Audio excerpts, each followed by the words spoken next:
हम लोग यहाँ तक पढ़े थे, इसके बाद अब आगे पढ़ते हैं। चलो प्यारे बच्चों, अगला है सार्वगुणज। सार्वगुणज का मतलब क्या होता है? एक होता है सार्वगुणनखंड, सार्वगुणनखंड, एक होता है सार्वगुणज। सार्वगुणज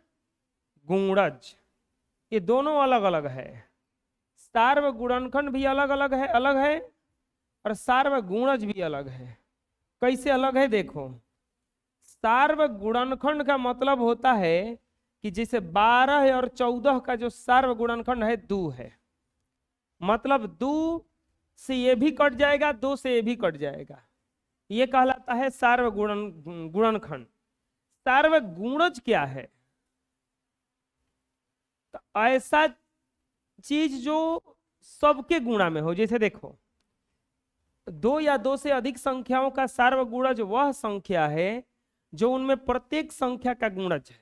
जैसे 3, 6 और 4 का कोई पूछेगा कि सार्वगुणज बताओ, तो एकरा से बड़ा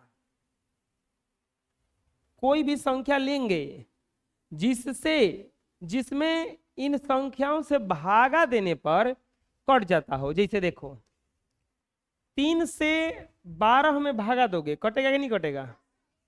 3 चौके 12, 6 में 12 से भागा दो, कट जाएगा, और 4 में 12 से भागा दो, कट जाएगा ना।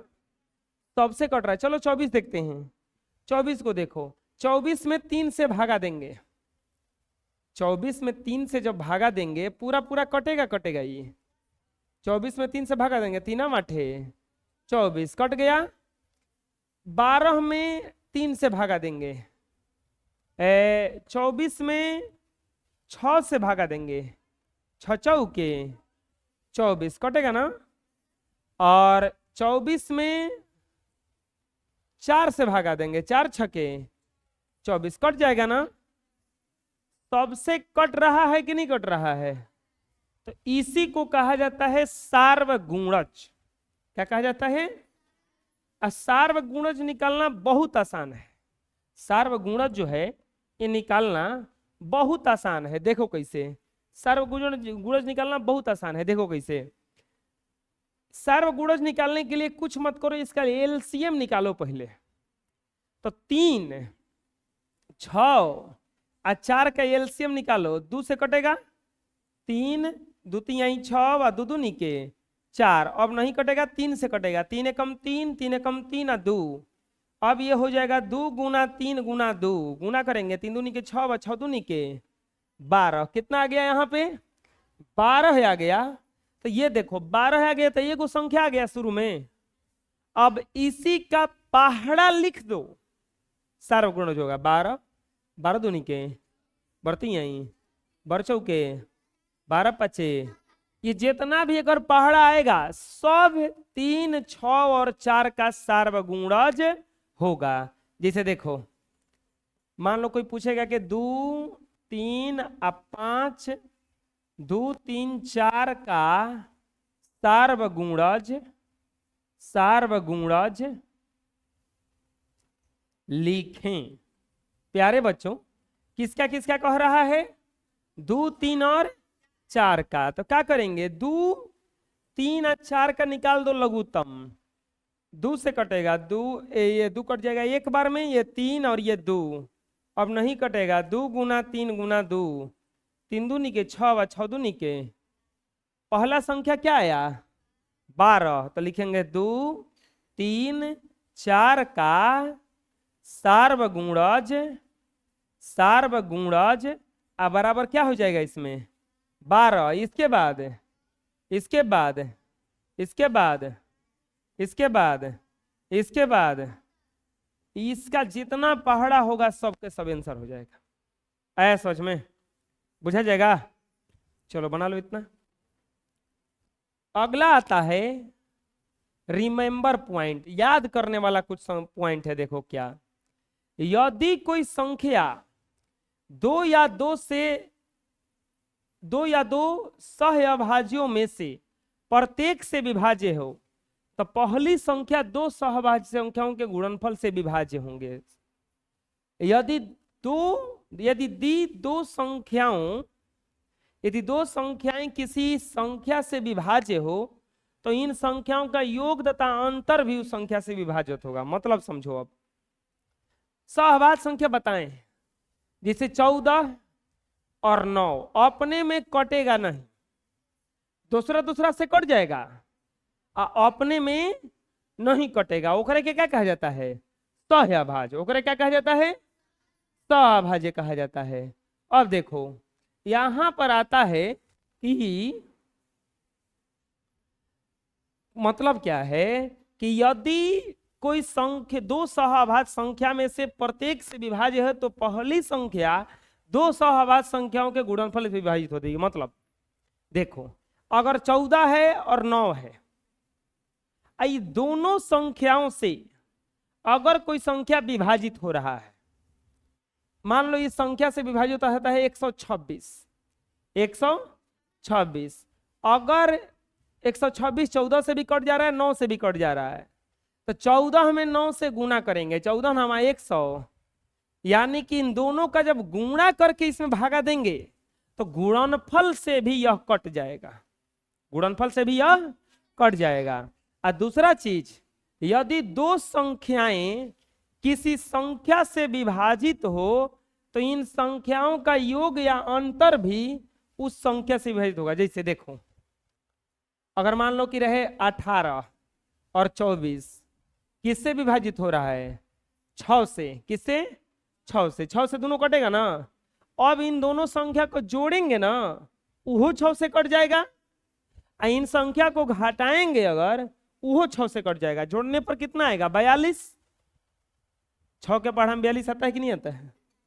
आता है। घटाओ, 24 में से 18 गया, कितना बचेगा? 6। 6 के पढ़ा में 6 आता है कि नहीं आता है? यही तो कंसेप्ट है। चलो बना लो। नेक्स्ट आता है 3D। निम्नलिखित संख्याओं के सार्वगुणनखंड ज्ञात करें। देखो आ गया सार्वगुणनखंड ज्ञात करना। सार्वगुणनखंड कैसे ज्ञात होता है हम समझाए हैं पहले। क्या ज्ञात करना है? सार्वगुणनखंड। चलो समझाते हैं। पहला 20 और 120। 20 और क्या दिया है? 120। पूछ रहा है कि सार्वगुणनखंड ज्ञात करें। सबसे पहले तो इसका गुणनखंड ज्ञात करेंगे, किससे किससे ये कटेगा। तो 20 बराबर क्या लिख सकते हैं? 1 गुना 20, 2 गुना 10, 3 से तो कटता नहीं है, 4 गुना 5, 4 गुना 5। अगला का लिखाएगा 5 गुना 4 लिखाएगा, लेकिन नहीं लिखेंगे। क्यों? क्योंकि ले लिया गया है 4 5। अब बताओ 20 का गुणनखंड क्या क्या आया? 20 का गुणनखंड क्या क्या आया? 1 2 4 5 10 20। अब किसका गुणनखंड निकालने जा रहे हैं हम? 120 का लिखेंगे। 120 बराबर लिख सकते हैं 1 गुना 120 लिखेंगे ना। फिर बताओ क्या लिखाएगा? 2 गुना 60, 3 गुना 20, 4 गुना 30 हो जाएगा। 4 गुना 30। अब 5 गुना क्या होगा? तो देखो अब 5 गुना समझ में नहीं आता, 5 से भागा दे देना। 5 से भागा देना 120 में। 5 दूनी के 10, 2 0, 5 के 20, कट गया। तो कितना आ जाएगा? 5 गुना 24, 6 गुना 20 6 का 20 से 6 हो जाएगा। 7 से नहीं कटता है। 8 गुना बताओ क्या हो जाएगा? 15 होता है। 8 गुना 15। और 9 से नहीं कटता है। 10 गुना क्या हो जाएगा? 12। 11 से नहीं कटता है। अब 12 है आया। जैसे ही 12 है अब नहीं लिखेंगे क्योंकि रिपीट करने लगेगा। 12 ले चुके हैं ना। तो अब क्या लिखाएगा? 120 का गुणनखंड, 120 का गुणनखंड क्या क्या आया बताओ। 1 2 3 4 5 6 8 10 12 15 20 24 30 30 है या 40 होगा, 40 60 120 फातना आया। अब देखेंगे कि दोनों में कौन कौन मिल रहा है। देखो इसको कैसे बनाना, इसको पहले बनाना, उसके नीचे ये बनाना, ठीक। और तब लास्ट में यहां पे बना दे रहे हैं। लिखेंगे क्या, 20 और 120 का 120 का सार्व गुणनखंड, 20 और 120 का सार्व गुणनखंड बराबर। अब देखेंगे कि क्या क्या मिल रहा है प्यारे बच्चों। एक मिल रहा है का, 2 2, 4 3 नहीं मिल रहा है, 4 4, 5 5, 10 10 और 20। अब नहीं मिल रहा है कुछ, यही का हो जाएगा आंसर। बुझा गया, चलो बनाओ। नेक्स्ट देखते हैं। अभी नेक्स्ट में देखो क्या पूछा है। नेक्स्ट में पूछा है आपका किसका किसका सार्व गुणनखंड पूछा है। दूसरा में पूछा है 15 और 35 का सार्व गुणनखंड, सार्व गुणनखंड बराबर 15 और 35 का सार्व गुणनखंड बराबर क्या करेंगे, लिखेंगे 15। तो 15 बराबर क्या लिखा जाएगा, 1 गुना 15, 2 से तो कटता नहीं है, 3 गुना 5, 4 से तो कटता नहीं है, सीधा बैठो, 5 गुना 3 होगा, लेकिन अब 5 नहीं लेके क्या लिखेंगे, 15 का गुणनखंड, 15 का गुणनखंड बराबर क्या क्या आया, 1 3 5 15, 1 3 5 और अब क्या लिखेंगे 35, 35 का लिखेंगे 35, 35 को क्या लिख सकते हैं, 1 गुना 35, 2 तो नहीं होता है, 3 भी नहीं होता है, 4 गुना 4 भी नहीं होता है, 5 गुना 7, अब 6 नहीं होता है, 7 7 गुना 5 वो हो चुका है। लिखेंगे 35 का गुणनखंड, 35 का गुणनखंड बराबर 1 5 7 और 35। अब जो करना था कर दिया। अब लिखेंगे इसीलिए 15 और 35 का सार्व गुणनखंड, 15 और 35 का सार्व गुणनखंड बराबर क्या क्या मिला बताओ, 1 3 तो नहीं मिला है, 5, अब कहा 3 कहाँ, 35 से 15 अब नहीं मिल रहा है कुछ ना, तो इतना ही क्या हो जाएगा, ये आंसर आया समझ में, बुझा गया। 12 और 18 का तीसरा में लिखेंगे 12 और 18 का सार्व गुणनखंड बराबर व्हाट, क्या करेंगे, लिखेंगे 12 बराबर 1 गुना 12, 2 गुना 6 और 3 गुना 4, अब नहीं होगा ना, तब 12 का गुणनखंड क्या क्या होगा, 12 का गुणनखंड बराबर 1 2 3 4 6 12 और 18 बराबर, तो 18 बराबर 1 गुना 18, 2 गुना 9, 3 गुना 6 और 4 नहीं होता है, 5 नहीं होता है, 6 नहीं होता है। 6 होता आएगा तो रिपीट करने लगेगा। 18 का गुणनखंड बताइए क्या क्या होगा। 1 2 3 6 9 और 18 लिखेंगे, इसीलिए 12 और 18 का सार्व गुणनखंड कितना होगा प्यारे बच्चों। 1 मिला, एक बाद क्या मिला, 3 मिला, 4 मिला, 6 मिला, ना ना 4 नहीं मिला, 6 मिला, बस हो गया। चलो बना लो। नेक्स्ट देखते हैं अगला क्या दिया है, 25 और 60। चलो आप लोग भी बनाओ, हम भी बनाते हैं, के पहले बनाता है। 25 और 60 का सार्व गुणनखंड बराबर व्हाट। 25 और 60 का सार्व गुणनखंड, 25 बराबर लिखाएगा 1 गुना 25,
पच्चीस और 60 का सार्व गुणनखंड बराबर हो जाएगा आपका 1 5, बस आंसर।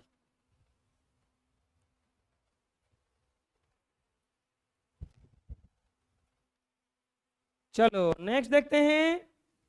नेक्स्ट में क्या बोला है, 42 और 49 लिखेंगे पांचवा, 42 और 49 का सार्व गुणनखंड, सार्व गुणनखंड बराबर व्हाट। 42 और 49 का बोला है ना, तो क्या करेंगे, लिखेंगे 42, 42 को तोड़ेंगे, 1 गुना 42, 2 गुना 21, 3 गुना 14, 4 से नहीं करता है, 5 से नहीं करता, 6 गुना 7, अब नहीं होगा, 42 का गुणनखंड क्या क्या आया, 42 के गुणनखंड 1 2 3 6 7 14 21 42। अब क्या निकालेंगे, 49 का ना, लिखेंगे 49 बराबर एक के होइबे करता है, 1 गुना 7 और 7 गुना 7, 1 गुना 49, 49 का गुणनखंड, 49 का गुणनखंड क्या क्या आया, तो 1 7 49, 7 दोबारा नहीं लिखेंगे, लिखेंगे इसीलिए 42 और 49 का सार्व गुणनखंड, 42 और 49 का सार्व गुणनखंड बराबर क्या क्या आया है, तो आपका आ गया, बताइए 1 7, 1 का 7 खाली ना आया है, यही क्या हो जाएगा आपका आंसर। समझ में आया, और इसमें ये वाला आंसर था। चलो बना लो। नेक्स्ट देखते हैं 6 नंबर क्वेश्चन में। 6 में क्या क्या दिया है, बोलिए 17 और 19, 17 और 19 का सार्व गुणनखंड बराबर व्हाट। 17 और 19 का सार्व गुणनखंड बराबर व्हाट। प्यारे बच्चों कैसे बनेगा, लिखेंगे 17 बराबर 1 गुना 17, अब नहीं होता है, तो 17 का गुणनखंड क्या क्या हो गया बताइए। 17 का गुणनखंड बराबर 1 कोमा 17, और 19 बराबर क्या लिखाएगा 1 गुना 19, अब नहीं होता है, तो 19 का गुणनखंड, 19 का गुणनखंड क्या क्या आया 1 कोमा 19, तो इसीलिए 17 और 19 का सार्व गुणनखंड, सार्व गुणनखंड 17 19 का सार्व गुणनखंड क्या क्या हो जाएगा 1। 17 और 19 का सार्व गुणनखंड क्या हो जाएगा 1, क्या एक ना मिल रहा है खाली, ना बुझाया। चलिए अगला बताइए 7वां में क्या है,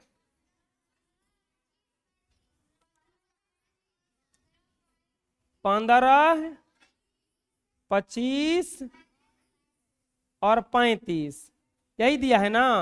देखिए अब 3 गो है, तो हम लोग भी 3 गो में मिलाएंगे। प्यारे बच्चों लिखेंगे 15, क्या लिख देंगे यहाँ 15 25 35 का सार्व गुणनखंड, सार्व गुणनखंड बराबर व्हाट। कैसे बनेगा 15 बराबर लिखेंगे, तो 15 बराबर 1 गुना 15, 2 से तो नहीं होगा 3 गुना 5, 4 से तो नहीं होगा 5 गुना 3, रिपीट कर रहा है, तो 15 का गुणनखंड क्या क्या हो गया बताइए।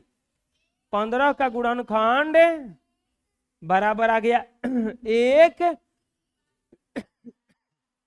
3 5 15।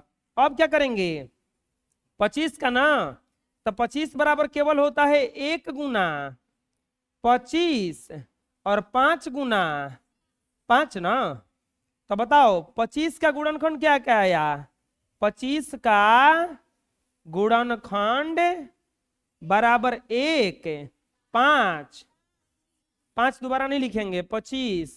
अब तीसरा देखते हैं, तीसरा में क्या दिया है प्यारे बच्चों 35, तो 35 दिया है, तो 35 बराबर क्या लिखेंगे 1 गुना 35, 2 से तो नहीं होगा 5 गुना 5 गुना 7। तो बताओ 35 का गुणनखंड, 35 का गुणनखंड क्या हो जाएगा 1 5 7 35, 1 5 7 और 35। अब क्या लिखेंगे, लिखेंगे इसीलिए 15 कोमा 25 का ना एक और है ना 15 25 और 35 का सार्व गुणनखंड बताइए क्या हो जाएगा 1 5, अब नहीं ना कुछ हो 1 कोमा 5। आंसर आया समझ में, कोई दिक्कत है बना लीजिए।